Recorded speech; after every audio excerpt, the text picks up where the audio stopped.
Oops, need a sheet here. Okay, so this is section 2.3, matrix powers. So here we assume A is square. A is n by n. And then if that's the case, they use a recursive relationship to define a to the k. Now, we just went through subscripts and all that kind of thing. Here, it's just sort of an oddity that the power also kind of serves as its place in line. And so they just define it this way. They say, hey, a to the k plus 1 is just a times a to the k. And, well, you have to start that out somewhere. And they say, well, we're going to say a to the 0 is equal to the n by n identity matrix. And so then, you know, what happens is, well, if I want a, according to this, or a to the first, that's a times the identity, because that's a0. And, yeah, that's a. It makes sense. And then if I want a squared, that's just a times a1, but a1 was just a, so I get a times a. And I think I'm going to get rid of that little dot there. Might think it's like dot product or something. So it's a times a.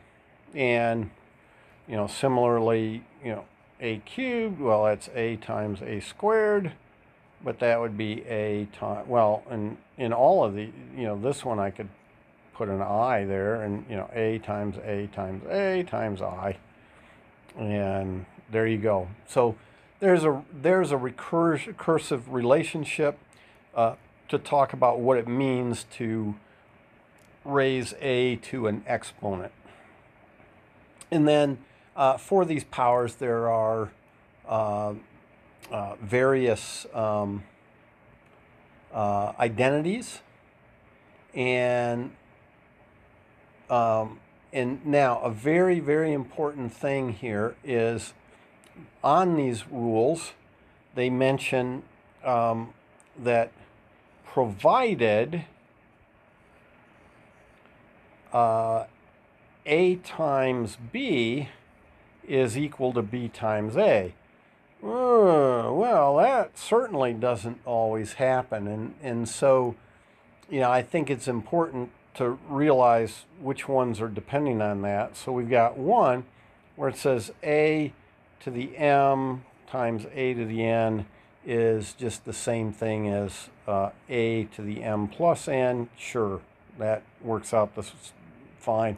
And the proof, you know, is really the same type of thing you might use with numbers, right? You've got a times a, and, you know, times a, and then now you've got I in there, actually, if you go by our definition, but there were m of those, and then, you know, a times a, and keep going, a times I, and there were n of those. Well, you know, a times I is just a, so get that out of there, and there are m plus n of those a's, all times I, and so you got a to the m plus n.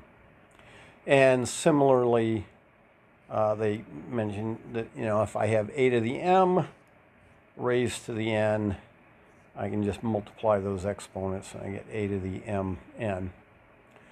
Okay, no big deal. You don't need any special rules. A just needs to be square in order to have the powers defined. Now, 2, though, it says a times b is equal to n, or yes, equal to n. A times b to the n is equal to a to the n, b to the n. Whoa! Oh, this is a biggie. If a times b is equal to b times a. I mean, in general, no, you can't say that, because, you know, on this left side, you get AB, AB, oops, AB, AB, and there is no reason to believe in general that anything can switch there. And so I just stopped after 3 of them. But you see, what it takes to do this is, you know, I have to commute those two. And so, you know, I would say, oh, that's A, B, and then B, A, B. And I just sort of keep commuting things down the line, and I finally, you know, get to A, B, B, B. And then, you know, I can say, oh, yeah, I've got that. But it absolutely requires that. And in general, we don't know that that's true. So be very, very careful about that kind of rule on exponentiation. And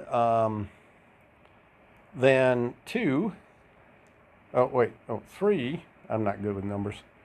You know, A to the M times B to the N.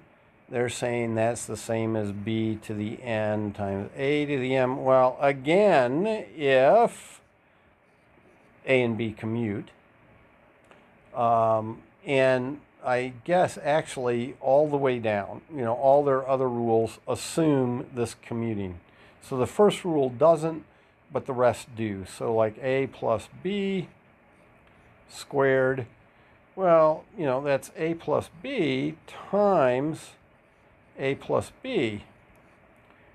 Well, that indeed is A squared, but then it's BA plus AB plus B squared. And you see, in order to get that that's 2AB or 2BA, those two matrices actually have to evaluate to the same thing. So it does require that commutativity to get to A squared plus 2AB plus B squared. And I guess I've worked with enough matrices that don't commute that, you know, you gotta be very careful about that whole thing. And 5, they do A plus B to the N, and that is just the binomial theorem. So, you know, that's saying that that's I equals 0 to N.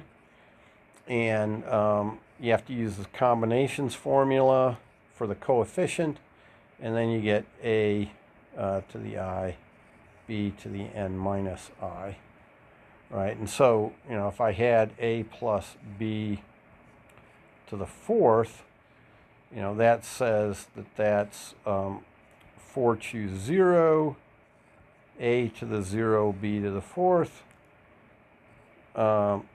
plus 4 choose 1, A, B cubed, plus 4 choose 2, A squared, B squared, plus 4 choose 3, A cubed B, and then plus 4 choose 4, A to the 4th, B to the 0.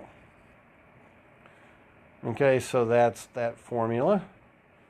And 6, finally, A plus B times A minus B, and they're saying that that's A squared minus B squared. Now, again, yeah, if A and B commute, because back here, one of these would be minus, the other one would be plus, and again, if they can commute, then the minus and the plus would cancel each other out, and so you get that difference of squares. Okay, so you have to be very careful with those kinds of properties of matrices, and so that's matrix powers.